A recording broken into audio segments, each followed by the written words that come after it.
J'aimerais vous parler du sang de Jésus, le sang de Jésus. Pour nous, les catholiques, ça a un sens tout à fait particulier à cause de l'Eucharistie.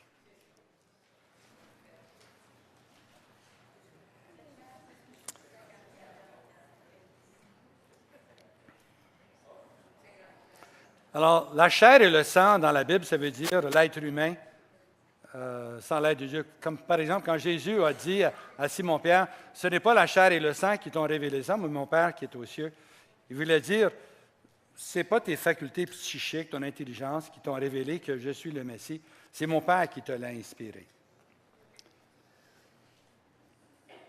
C'est que la pensée grecque voit dans le sang les émotions. On appelle cette émotion qui est sanguine, qui est sanguin, là, c'est une approche plutôt grecque. L'approche hébreuse n'est pas du tout de ce côté-là. On ne voit pas du tout le... Je vais vous expliquer comment les Hébreux voient le sang. C'est important parce que c'est les Hébreux, le salut vient des Juifs. Puis leur façon de comprendre les Écritures nous illustre, nous font comprendre le Nouveau Testament, l'œuvre de Jésus. En fait, pour les Juifs, on leur offrait une terre promise. Hein? Abraham, quitte ton pays, tu iras dans le pays que je te montrerai. Puis ensuite, ils ont été envoyés en Égypte pendant 400 ans à peu près. Puis ensuite, Moïse les a arrachés à Pharaon, puis les a amenés à la terre promise. Et c'est Josué qui les a fait entrer en terre promise. Puis quand ils n'ont pas été fidèles à Dieu, mais Dieu les a exclus de la terre promise. Puis 70 ans après, il les a ramenés à la terre promise. Nous, ce n'est pas une terre promise. Nous, c'est une terre de promesses. Nous, on est héritiers de promesses. Eux, leur promesse, c'était une terre. Nous, notre promesse, c'est des promesses. Que Dieu va être fidèle à ce qu'il a promis. Puis une des promesses qui nous intéresse, c'est la promesse de sainteté. On est appelé à être saint comme Dieu est saint. De même que celui qui vous a appelé est saint, montrez-vous saint, vous aussi, dans toute votre conduite, parce qu'il est écrit, vous serez saints, car moi, je suis saint. Puis l'Épître aux Hébreux explique que la raison pour laquelle le Seigneur nous corrige, c'est pour notre profit, pour que nous participions à sa sainteté. Et Saint Pierre enseigne clairement que de très grandes promesses nous ont été données afin que par elles, vous deveniez participants de la nature divine. Ce qui veut dire être saint parce que Dieu est essentiellement saint. Saint, c'est séparé, c'est mis à part pour Dieu. C'est ça la sainteté. Dieu s'est fait homme pour que l'homme soit fait Dieu, enfant de Dieu. Donc, Dieu a une provision de sainteté pour chacun de nous, chacun de ses enfants. Impossible d'appartenir à Dieu, puisque lui est saint, sans être saint, nous aussi. On est ses enfants. Donc, on participe à sa sainteté. Alors, Dieu a établi plusieurs principes. Je vais vous en donner 7 pour que cette provision de sainteté se réalise en nous, ses enfants. Voici les 7. C'est Jésus, la croix, le Saint-Esprit, le sang de Jésus, la parole de Dieu, notre foi et les actes par lesquels nous exprimons notre foi. Remarquez bien, là, ce que je viens de vous dire pour la sainteté s'applique aussi à la guérison. C'est par les 7 provisions que j'ai données qu'on reçoit nos guérisons. D'abord, Jésus. À l'Église de Dieu qui est à Corinthe, à ceux qui ont été sanctifiés en Jésus-Christ, appelés à être saints, car c'est par lui, le Père, que vous êtes en Christ Jésus, qui, de par Dieu, est devenu pour nous sagesse, justice et sanctification. Jésus est notre sainteté. C'est lui, notre sainteté. Toutes les bénédictions de Dieu nous viennent par Jésus, son Fils. Comment avec lui, Jésus, ne nous accordera-t-il pas toutes choses, disent les Écritures. Deuxième provision, la croix. La croix de Jésus. Ce texte du catéchisme qui m'enlève toujours le souffle quand je le lis. Quand son heure est venue, Jésus vit l'unique événement de l'histoire qui ne passe pas. Jésus meurt, est enseveli, ressuscite d'entre les morts et est assis à la droite du Père une fois pour toutes. C'est un événement réel, advenu dans notre histoire, mais il est unique. Tous les autres événements de l'histoire arrivent une fois, puis ils passent, engloutis dans le passé. Le mystère pascal du Christ, par contre, ne peut pas rester seulement dans le passé, puisque par sa mort, il a détruit la mort, et que tout ce que le Christ est et tout ce qu'il a fait et souffert pour les hommes participe de l'éternité divine et surplombe ainsi tous les temps et y est rendu présent. L'événement de la croix et de la résurrection demeure et attire tout vers la vie. Troisièmement, l'Esprit Saint. Troisième provision pour la sainteté.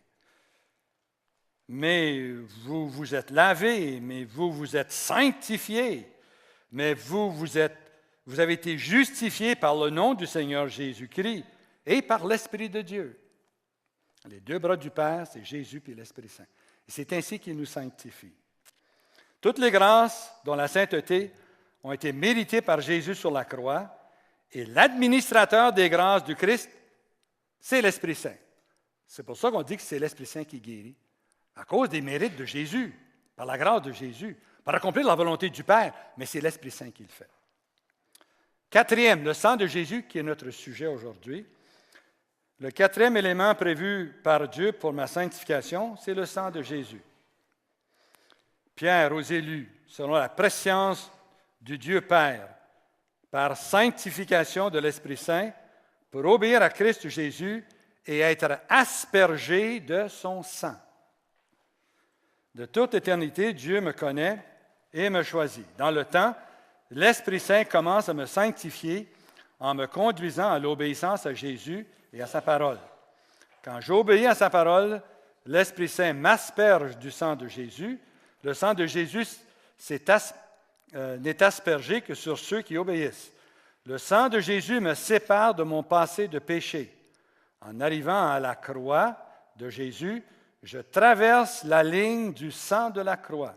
Je quitte ainsi le royaume de Satan et j'entre dans le royaume de Dieu. C'est le point de transition.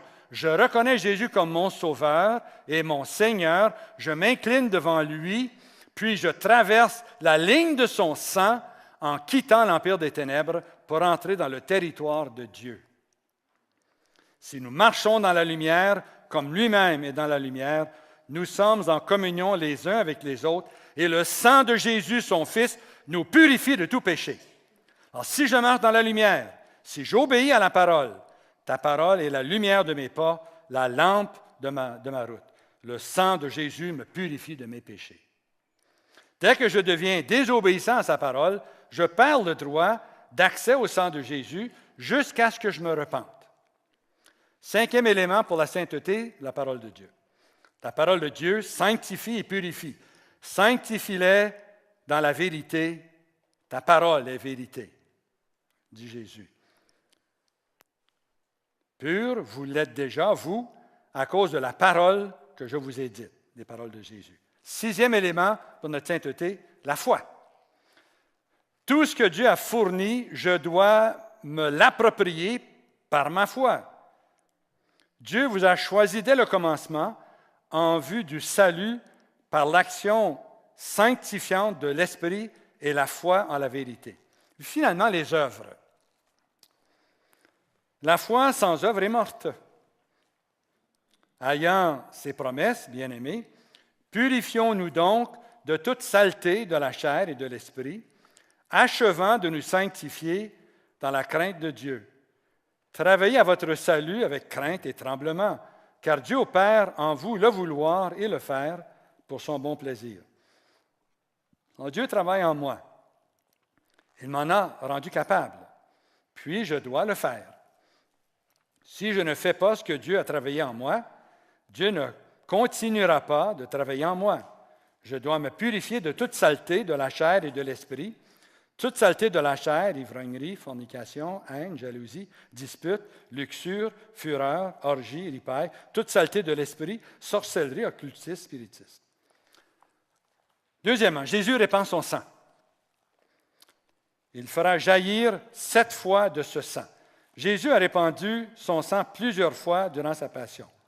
Tout le sang restant dans le corps de Jésus jusqu'à la dernière goutte fut répandu au moment où son cœur fut transpercé. Pourquoi? Car c'est le sang qui, par l'âme, fait l'expiation. Car l'âme de toute chair, c'est son sang, nous dit l'Ancien Testament, Lévitique. L'âme est dans le sang. C'est la vie.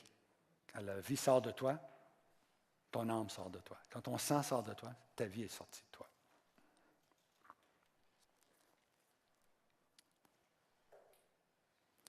Devant le grand prêtre. Alors Jésus a souffert, que je vous donne ici au moins 7 fois où Jésus a répandu son sang. Jésus a répandu beaucoup de sang plusieurs fois durant sa passion. Au jardin de Gethsémani, il a versé des gouttes de sang. Ensuite, devant Caïphe, il a été frappé, il a saigné. Ensuite, devant Pilate, il a été flagellé, couronné d'épines. Il a saigné encore. Il a porté sa croix, il a saigné. Il a été cloué sur la croix. Il a transpercé le cœur, le sang a jailli. Jésus a versé tout son sang. Pour une raison, parce que c'est par le sang que l'expiation se fait. C'est par le sang qui nous a sauvés, le sang qu'il a versé. Parce que le but du sang, c'est pour l'expiation. Ça, c'est la conception juive du sang.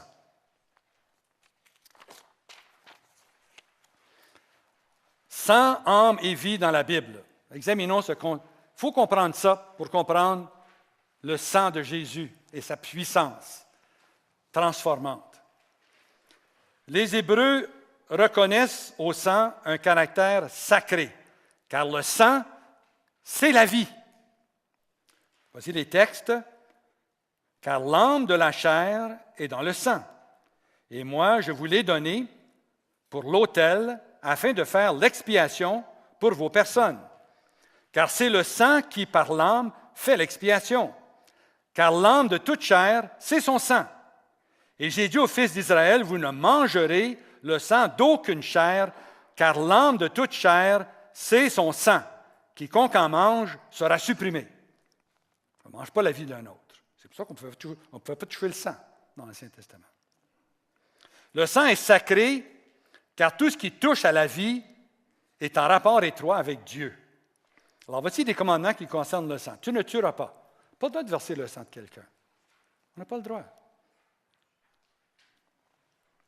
Pas de meurtre. Le vengeur de sang. Il n'y avait pas de tribunaux comme on en a de nos jours. Alors, si quelqu'un tuait quelqu'un, un membre de sa famille pouvait tuer le tueur.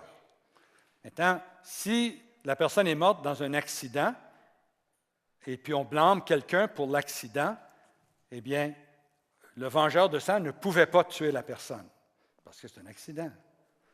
Il n'a pas fait par exprès, il ne voulait pas. L'autre est mort quand même.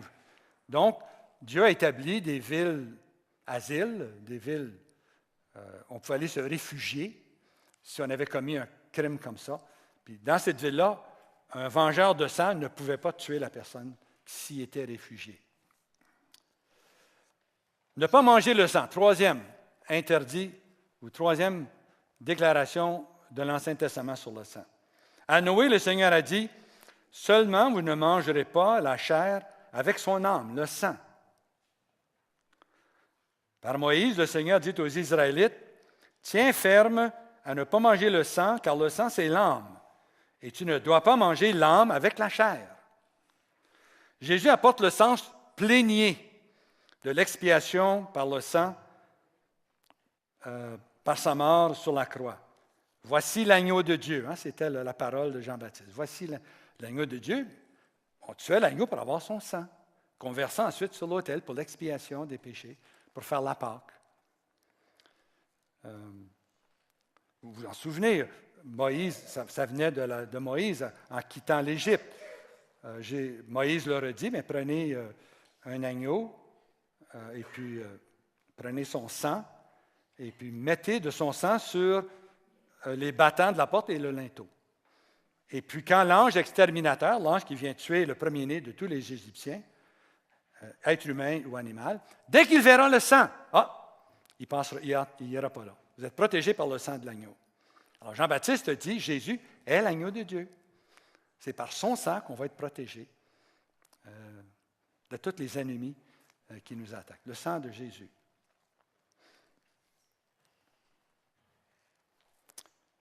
L'interdit de ne pas manger le sang a été enlevé avec la venue de Jésus. Jésus venait de réaliser le sens des Écritures de ne pas manger le sang, parce que dans le sang, on trouve la vie. Mais au début de l'Église, l'Église a gardé cet interdit, même pour les non-Juifs, de ne pas manger le sang, parce que les Juifs en parlaient tous les dimanches, tous les samedis dans leur synagogue. Mais maintenant, on peut manger du sang, puis il n'y a pas de problème. Mais pour un temps, ça avait été gardé par respect pour nos frères aînés, les Juifs. Quatrièmement, le sang est l'élément essentiel des sacrifices. Les prêtres répandent le sang des holocaustes et des sacrifices de communion sur l'autel et tout autour.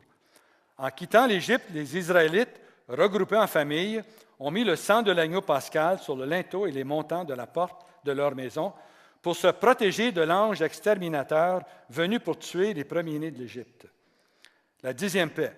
Le Seigneur passera pour frapper l'Égypte, et quand il verra le sang sur le linteau et sur les 2 battants, le Seigneur sautera au-delà de la porte et ne permettra pas à l'exterminateur d'entrer dans vos maisons pour frapper. C'est ça, le mot anglais le dit mieux. En français, Pâques, ça ne le dit pas. En anglais, c'est Passover. Les Juifs disent Passover. Ils passent par-dessus. Quand le sang est sur les portes, l'ange exterminateur passe par-dessus votre maison puis il ne rentre pas pour tuer le premier-né. C'est la fête de la Pâque, c'est la fête de l'ange qui ne vient pas nous tuer, qui nous garde en vie. 5e, le sang pour expier les péchés. Le propitiatoire couvert de sang de l'Ancien Testament, dans la cérémonie de l'expiation de Yom Kippour, annonçait Jésus couvert de son propre sang. C'est qu'une fois par année, les Juifs avaient une fête pour expier les péchés, une cérémonie, un rituel pour expier les péchés. Ça se faisait une fois par année. C'était le jour du grand pardon, ce qu'on appelle le Yom Kippour, qui vient juste d'être vécu par les Juifs il y a quelques semaines. Alors, le jour de Yom Kippour, quand il y avait un temple, tous les Juifs étaient rassemblés. C'était une grande fête juive. C'était la 2e fête la plus importante de l'année. Il y avait des centaines de milliers de Juifs qui étaient à Jérusalem. Alors, le grand prêtre prenait un agneau, prenait son sang. Là, il était habillé avec ses habits sacerdotaux. Il rentrait dans le Saint des Saints. Alors voilà, le temple avait 3 parties. La partie où il y avait l'autel des sacrifices, c'est là qu'il offrait les animaux sur l'autel. Ensuite, il rentrait dans une première porte, c'était le Saint. Puis dans le Saint, il y avait la table des encens devant le rideau. Il y avait aussi la table des pains, les 12 pains d'Israël. Puis de ce côté-ci, il y avait le lampadaire à 9 branches là, pour illustrer Israël, la lumière de Dieu. Alors, la seule fois par année, tous les jours de l'année, le grand prêtre pouvait rentrer dans le Saint, mais jamais dans le Saint des Saints, sauf le jour de Yom Kippour. Il prenait le sang de l'agneau qu'il prenait ici, à l'extérieur, à l'autel. Il rentrait dans le Saint, traversait le Saint, puis rentrait pour la première fois, la seule fois de l'année, dans le Saint des Saints, où se trouve l'arche de l'Alliance, sur lequel il y a les 2 anges. Puis là, il versait le sang de l'agneau. Il le versait sur le couvert de l'arche de l'Alliance, qu'on appelle le propitiatoire. Il versait le sang. Puis là, il disait un seul mot. C'est le seul temps de l'année que tous les Juifs se mettaient à genoux. Tous les Juifs étaient à genoux à l'extérieur du temple. Puis là, il versait le sang, puis il disait, puis le seul temps de l'année qu'il pouvait dire ce mot-là, c'était le nom de Dieu, le tétragramme, le Yahweh. On pense que c'est Yahweh, on n'est pas sûr comment le prononcer. Il disait Yahweh. Puis en disant ça, tous les Juifs à l'extérieur, leur sang, le sang de l'agneau, versé sur le propitiatoire, pardonnait tous les péchés de l'année des Juifs qui étaient là. Le jour du grand pardon. C'était la cérémonie pour l'expiation de leurs péchés une fois par année. Le sang de l'agneau, c'est Jésus. C'est le sang de Jésus qui nous purifie de nos péchés. C'était une illustration. Hein? Tout dans l'Ancien Testament, c'est pour nous enseigner ce que Jésus allait faire. C'est des symboles, des signes, des annonces prophétiques Voilà. Quand Jésus est mort sur la croix, il a versé tout son sang, puis il a couvert de son sang pour que tous nos péchés soient lavés, disparaissent. On est sauvés par le sang de Jésus. Nos péchés sont pardonnés par le sang de l'agneau. Consacré par son sang. Quand est venu le temps de consacrer un grand prêtre, Aaron, ou tous les grands prêtres, on prenait du sang d'un agneau, puis on les oignait, on mettait du sang sur eux. On les aspergeait avec du sang. Et quand l'alliance a été faite avec le peuple de Dieu, eh bien, c'est avec le sang de l'agneau. On les aspergeait avec du sang. Puis l'alliance a été faite entre Dieu et eux. Alors, l'Ancien Testament annonce le sang de Jésus. Les prescriptions de l'Ancien Testament ne sont en un sens que l'ombre des biens à venir, car il est impossible que le sang de taureau et de bouc enlève le péché, nous dit l'Épître aux Hébreux. Le Nouveau Testament reconnaît la signification et la valeur du sang innocent, du précieux sang versé pour la rédemption des humains. Vous avez été rachetés de votre vaine conduite héritée de vos pères par un sang précieux, celui d'un agneau, sans défaut, sans tache, Christ, désigné dès avant la fondation du monde. L'alliance par son sang. Le sang scelle l'alliance. C'est ce que je vous disais tantôt, quand Moïse a conduit son peuple de l'Égypte au mont Sinaï, c'était 12 tribus, des centaines de milliers de personnes qu'il a amenées. Puis rendus au pied du mont, ils sont devenus le peuple de Dieu. Comment sont-ils devenus le peuple de Dieu? Dieu a parlé, Dieu a dit les 10 commandements, les 10 paroles. La montagne tremblait comme ça. Tout le monde choquait, même Moïse avait peur. Puis on dit à Moïse, c'est toi qui vas nous parler, on ne veut plus que Dieu nous parle. Ça nous fait trop peur. Alors Moïse est devenu le porte-parole de Dieu. Mais ensuite, Moïse leur a demandé, allez-vous obéir à Dieu? Puis là, ils ont dit, tout ce que Dieu a dit, nous le ferons. Voilà. C'était leur engagement, l'engagement de l'Alliance. Ils allaient obéir aux 10 commandements. Puis là, Dieu a dit, maintenant vous êtes mon peuple et moi je suis votre Dieu. C'est une alliance éternelle que je lie avec vous, perpétuelle. Je serai toujours votre Dieu et vous serez toujours mon peuple. Mais vous devez observer mes 10 commandements. Ce qu'ils n'ont pas fait, ils ont été rejetés, ils ont été ramenés, ils ont été rejetés, ils ont été ramenés. Là, on est dans une période où ils sont en train d'être ramenés. Ils ont été ramenés en Israël. Il y a beaucoup de conversions de Juifs présentement. Il y a à peu près 300 000 Juifs dans le monde actuellement qui croient que Jésus est le Messie. Puis ça augmente. Alors, c'est un bon signe. Alors, c'est le sang qui, par l'âme, fait l'expiation. Okay, regardez le texte ici de l'Épître aux Hébreux, l'expiation par le sang. Les Hébreux reconnaissent au sang un caractère sacré, car le sang, c'est la vie. Car l'âme de la chair est dans le sang, et moi, je vous l'ai donné pour l'autel, afin de faire l'expiation pour vos personnes. Car c'est le sang qui, par l'âme, fait l'expiation. Car l'âme de toute chair, c'est son sang. Lévitique 17. Alors, Isaïe 53 nous offre l'image de l'annonce la plus claire de l'Ancien Testament de la mort expiatoire de Jésus. Il a livré à la mort son âme. Le mot hébreu, c'est nephesh.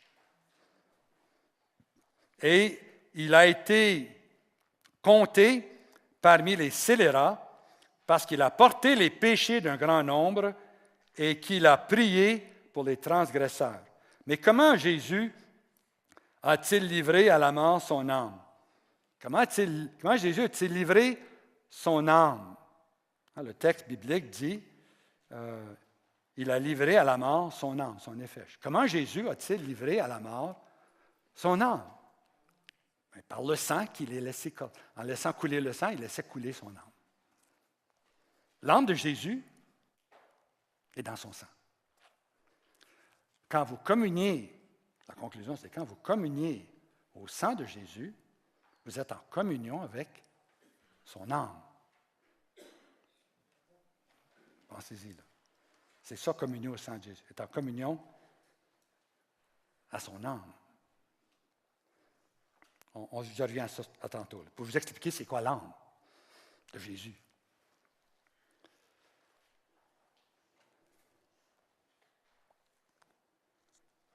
Alors Jésus a livré à la mort son âme en laissant son sang couler sur le sol. Le sang est la chose la plus précieuse de l'univers, car elle contient la vie, l'âme du Dieu créateur. Il y a plus de pouvoir dans une seule goutte du sang de Jésus que dans tous les royaumes de Satan réunis. Dans le sang de Jésus se trouve l'âme de Dieu fait homme.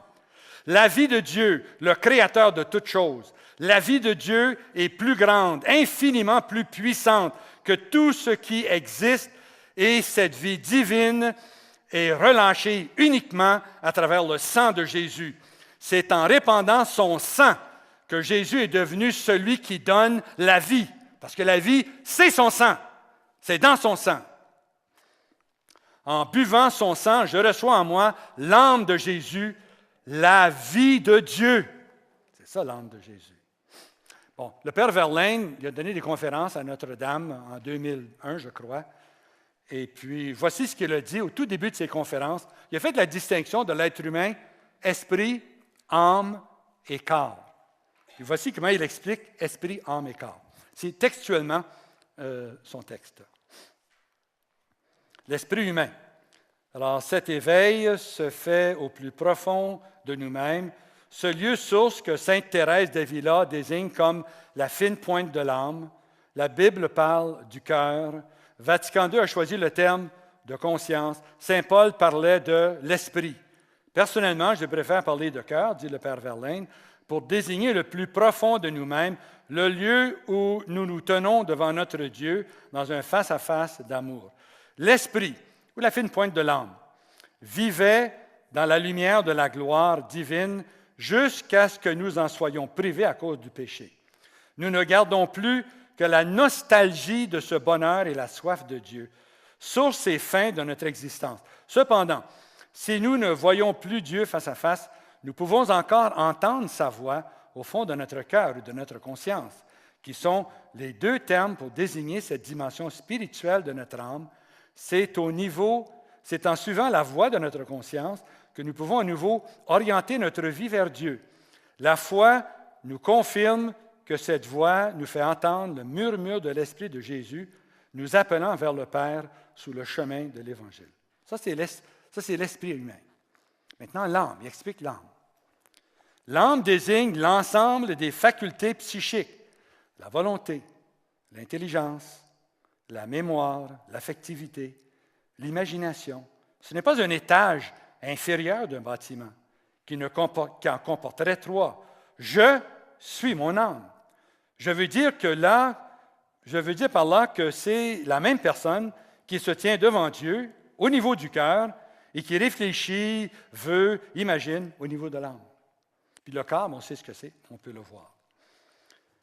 OK, puissance du sang de Jésus.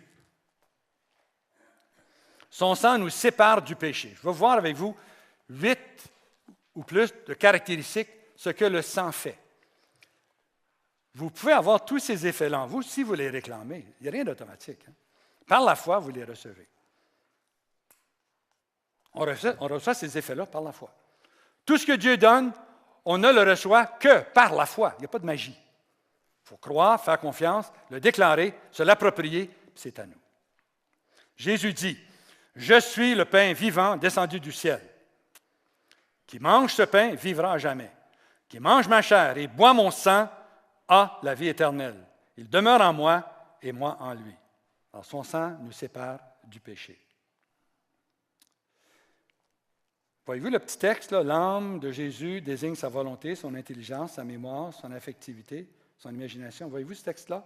Juste en dessous, il y a un encadré qui dit « Puisque l'âme de la chair de Jésus est dans son sang. » Le voyez-vous? On se lève, on va le déclarer ensemble. On déclare ce que l'âme de Jésus fait. Puisque l'âme de la chair de Jésus est dans son sang, boire son sang muni à sa volonté, à son intelligence, à sa mémoire, à son affectivité et à son imagination. C'est par ces facultés de l'âme que j'ai péché. Qui mange ma chair et boit mon sang a la vie éternelle. Boire le sang de Jésus muni à son âme divine qui efface mes péchés. Déclaration, on s'assoit. Deuxièmement, le sang nous rachète. C'est en lui que nous avons le rachat par son sang. La rémission des fautes sous la richesse de sa grâce. La rédemption, c'est l'action de ramener quelqu'un au bien, de se racheter. C'est le salut apporté par Jésus-Christ à l'humanité pécheresse. Jésus a racheté, a réhabilité le genre humain du péché. Jésus est le Rédempteur. En ceci consiste la rédemption du Christ. Le catéchisme dit ceci. Il est venu donner sa vie en rançon pour la multitude, c'est-à-dire aimer les siens jusqu'à la fin, pour qu'ils soient affranchis de la vaine conduite héritée de leur Père. C'est par le sang de Jésus que l'on obtient ce bienfait-là. Son sang fait de nous une royauté de prêtres.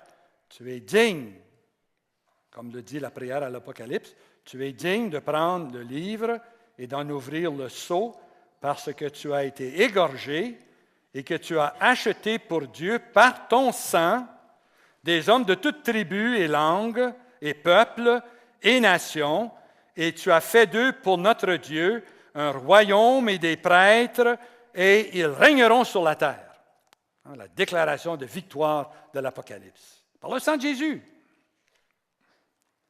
Voyez-vous, au bas de la page, un encadré, juste avant, son sang nous justifie. On va dire ensemble ce texte-là. Vous avez été rachetés de votre vaine conduite, héritée de vos pères, par un sang précieux. Munir au sang de Jésus, muni à l'âme de l'homme-dieu, ce qui me rachète de mes péchés. Alors, son sang nous justifie. C'est quoi, c'est être juste? C'est quoi être justifié? Son sang nous justifie. Le texte biblique dit, à bien plus forte raison, maintenant que nous avons été justifiés par son sang, serons-nous donc sauvés par lui de la colère? Sauvés, justifiés. Et ici, je vous donne plusieurs textes pour expliquer la justification tirée du catéchisme. Alors, ici, vous citez encore un texte de l'Apocalypse. Ceux qui viennent de l'affliction, la grande persécution, ils ont lavé leurs robes et les ont blanchis dans le sang de l'agneau. Voilà pourquoi ils sont devant le trône de Dieu et ils lui rendent un culte jour et nuit dans son sanctuaire. Blanchis par le sang de l'agneau. Blanchis par le sang, c'est un des effets du sang de Jésus, ça nous blanchit, ça nous justifie. Il s'agit de l'appropriation par les chrétiens des effets de la rédemption accomplie par le sang de l'agneau, source de toute purification et l'innocence. Voyez-vous le texte encadré? Maintenant, on va le dire ensemble. Maintenant que nous avons été justifiés par son sang, munir au sang de Jésus, muni à l'âme de Dieu fait homme, ce qui me justifie, me faisant passer de l'état de pécheur à l'état de grâce. C'est beau, hein? On était dans un état de pécheur, mais le sang de Jésus nous fait passer de l'état de pécheur à l'état de grâce. C'est juste, être justifié, c'est juste comme si on n'avait jamais péché. C'est ça que ça veut dire. On est juste. Dieu nous voit juste. Il ne voit pas le péché. Le péché, Jésus l'a tout effacé par le sang de sa croix. Il a tout expié, puis il nous couvre de son sang. Donc Dieu nous regarde, il voit le sang de Jésus, il ne voit plus le péché. Le péché n'existe plus en nous. Après qu'il est pardonné, il n'existe plus. Aussi loin que l'Est et de l'Ouest, le Seigneur a éloigné de nous nos péchés. Ça n'existe plus. Justifié veut dire juste comme si je n'avais jamais péché, car je suis rendu droit avec la droiture de Dieu. Aucune culpabilité, aucun ombrage du passé, aucun tourment, sans tache, en paix avec Dieu, obtenu par le sang de Jésus. Justifié, c'est éprouver que quelqu'un n'est pas répréhensible. C'est mettre quelqu'un au rang des justes. La justification, c'est l'acte par lequel Dieu fait passer une âme de l'état de pécheur à l'état de grâce. Son sang ensuite nous sanctifie. Numéro 4. Le sang de l'alliance par lequel il a été sanctifié. Jésus, pour sanctifier le peuple par son propre sang. Par une offrande unique, il a rendu parfait pour toujours ceux qui sont sanctifiés. Alors, le Verbe s'est fait chair pour être notre modèle de sainteté. Il est en effet le modèle des béatitudes et la norme de la loi nouvelle. Aimez-vous les uns les autres comme je vous ai aimés. Cet amour implique l'offrande de soi-même à sa suite, nous dit le catéchisme au 459. Sanctifier veut dire deux choses. D'abord, être mis à part pour appartenir à Dieu. Tu n'appartiens plus au monde, tu n'appartiens plus au royaume des ténèbres. Entre moi et le royaume de Satan, il y a le sang de Jésus qu'il ne peut franchir. Être sanctifié veut dire aussi devenir saint. Rien ne peut faire de nous des saints. Ni nos bonnes œuvres, ni nos prières, ni nos efforts. Seul le sang de Jésus peut faire de nous des saints. Saint se dit de Dieu en tant qu'il est souverainement pur, parfait. Se dit de quelqu'un qui mène une vie exemplaire sur le plan moral ou religieux, nous dit le petit Larousse. Sanctifier vient du latin sanctus facere, faire saint, rendre saint. La grâce nous sanctifie. Grâce, c'est la faveur que Dieu fait sans y être obligé. C'est le don surnaturel que Dieu accorde en vue du salut. L'état de grâce, c'est l'état de celui auquel Dieu accorde le salut. Le salut, c'est le fait d'échapper à un danger, un malheur, c'est le fait d'être sauvé de l'état de péché et d'accéder à la vie éternelle. Ensemble, on dit le texte qui est encadré. Jésus, pour sanctifier le peuple par son propre sang. Munir au sang de Jésus, muni à l'âme de Jésus, ce qui me rend saint, me sauve de l'état de péché et me fait accéder à la vie éternelle. Cinquièmement, son sang nous purifie continuellement. Purifier, c'est débarrasser d'impureté, de souillure morale par des rites religieux.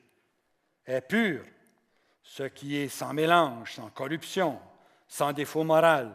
La pureté, c'est la qualité de ce qui est pur, sans mélange, ni défaut.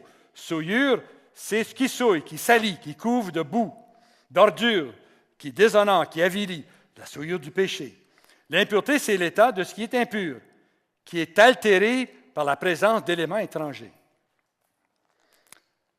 1 Jean 1,7 dit, « Si nous marchons dans la lumière, comme lui-même est dans la lumière, nous sommes en communion les uns avec les autres.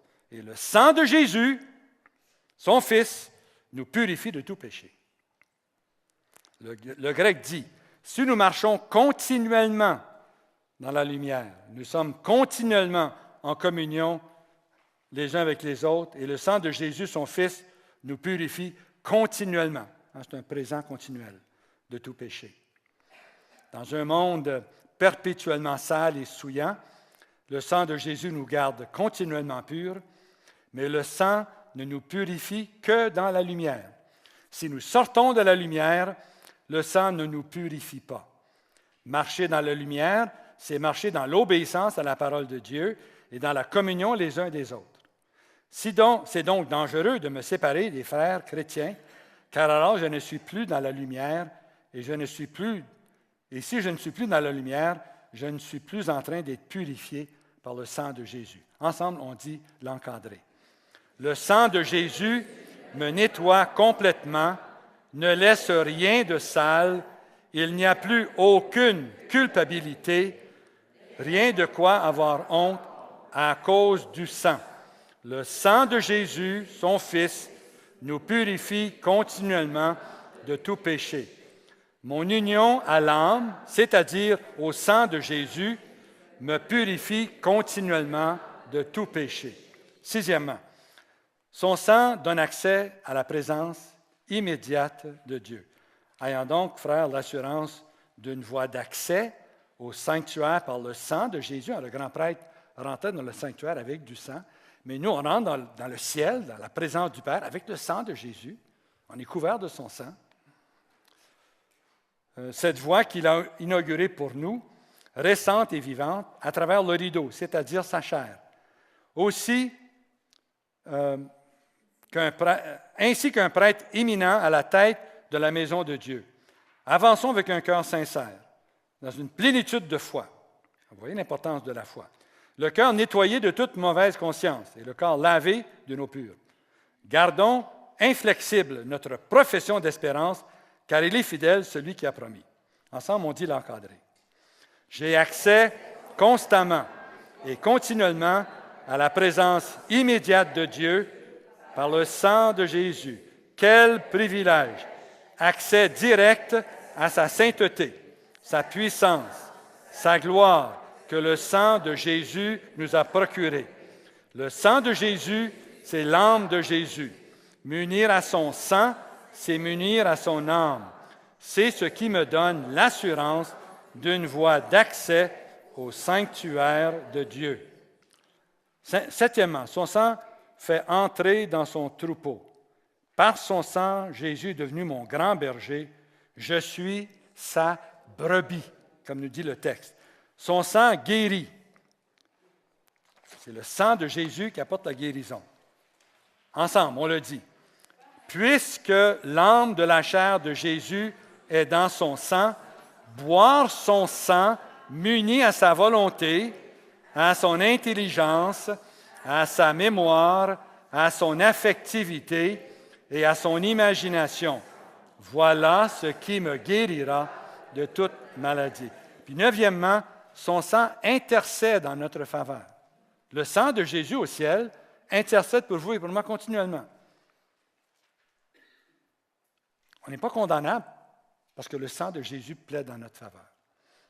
Mais vous vous êtes approchés, nous dit saint Paul, de la montagne de Sion, de la cité du Dieu vivant, de la Jérusalem céleste et de myriades d'anges, d'une réunion de fêtes et de l'assemblée des premiers-nés qui sont inscrits dans les cieux, d'un Dieu juge universel et des esprits des justes parvenus à la perfection et de Jésus, médiateur d'une alliance neuve et d'un sang d'aspersion qui parle mieux que celui d'Abel.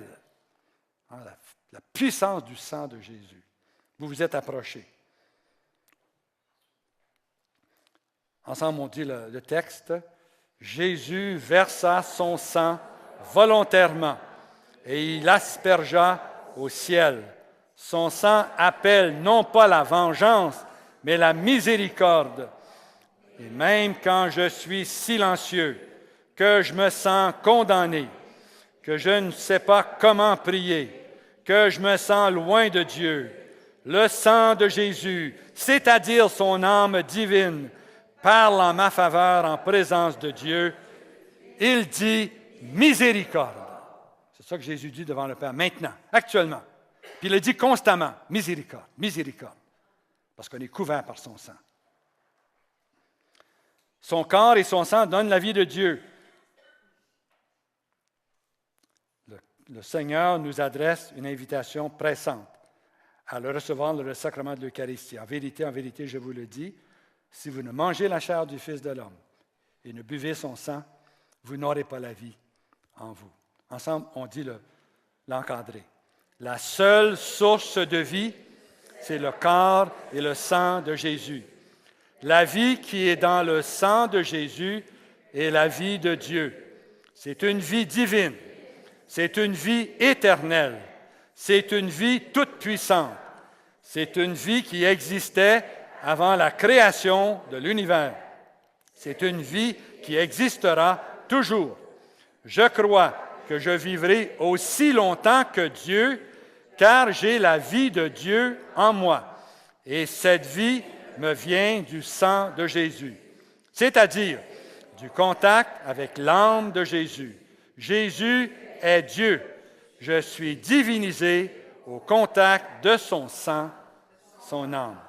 11e, son sang fait l'unité. Bon, voilà. Comment s'approprier toutes ces grâces-là? Mais il faut les confesser. Il faut le croire et le dire. Il faut que ça descende de notre tête, là, dans notre cœur, pour en recevoir les bienfaits. Vous avez vu les 9 effets. Il y en a d'autres. J'ai extrait ceux-là des Saintes Écritures. C'est puissant, le sang de Jésus. On va se lever. pour faire l'exercice suivant. J'ai mis à la dernière page, à la page 63, une série de déclarations. On va les dire une après l'autre. C'est des déclarations qu'on peut faire à la maison. C'est une bonne fiche de prière et de méditation sur la puissance du sang de Jésus. Parce que vous savez, la parole de Dieu le dit, hein, on confesse des lèvres pour avoir le salut. C'est la foi du cœur et la confession des lèvres. On ne peut pas sous-estimer l'importance d'une bonne déclaration de foi. Elle est essentielle pour obtenir les bienfaits. C'est une des façons de mettre la parole de Dieu en pratique, c'est prendre un texte biblique puis se l'approprier, le dire à la première personne. Le Seigneur est mon berger. Je ne manque de rien. On le déclare, on le dit, on le croit, on le reçoit. On le dit jusqu'à ce qu'on le reçoive. C'est une des façons d'obtenir les promesses de Dieu, les croire dans son cœur, les confesser des lèvres. OK. Je vainc Satan quand je témoigne personnellement de ce que la parole de Dieu dit, de ce que le sang de Jésus fait pour moi. OK. Séparé du péché. Première déclaration. Le sang de Jésus, muni à son âme, me délie de mes péchés et me sépare du péché. Il demeure en moi et moi en lui. Racheté, ensemble. Le sang de Jésus me rachète de la main de mon adversaire, le démon. J'ai été racheté de ma vaine conduite reçue de mes ancêtres. Jésus est mon Rédempteur. Troisième déclaration, justifié. Par le sang de Jésus, je suis justifié. Je deviens juste, tout comme si je n'avais jamais péché. Jésus a réparé ma désobéissance. Je suis passé de l'état de pécheur à l'état de grâce, sanctifié par le sang de Jésus, par son âme. Je suis sanctifié, rendu saint, mis à part pour Jésus. Jésus me sauve de l'état de péché et me fait accéder à la vie éternelle, purifié continuellement. Tant que je marche dans la lumière, le sang de Jésus, son âme, me purifie maintenant et continuellement de tout péché. Accès à la présence de Dieu. Par le sang de Jésus, j'ai accès à la présence immédiate de Dieu lui-même, au sein des saints. J'ai accès à sa sainteté, à sa puissance, à sa gloire, à son amour infini. Dans sa bergerie, par son sang, Jésus est devenu mon grand berger. Je suis sa brebis. Guéri, boire le sang de Jésus, muni à sa volonté, à son intelligence, à sa mémoire, à son affectivité et à son imagination.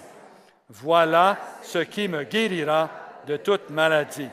Le sang de Jésus intercède en notre faveur. Le sang de Jésus, son âme, jaillit au ciel et intercède continuellement pour moi en présence de Dieu et demande miséricorde. Je me suis approché de Jésus, médiateur d'une alliance nouvelle, éternelle. La vie de Dieu est dans le corps et le sang de Jésus. Ensemble. Parce que Jésus s'est livré pour moi, qu'il a versé son sang sur la croix, la vie de Dieu m'est disponible.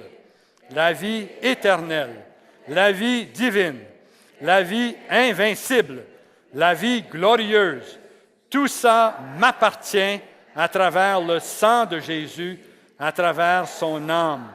Je suis divinisé au contact de son sang.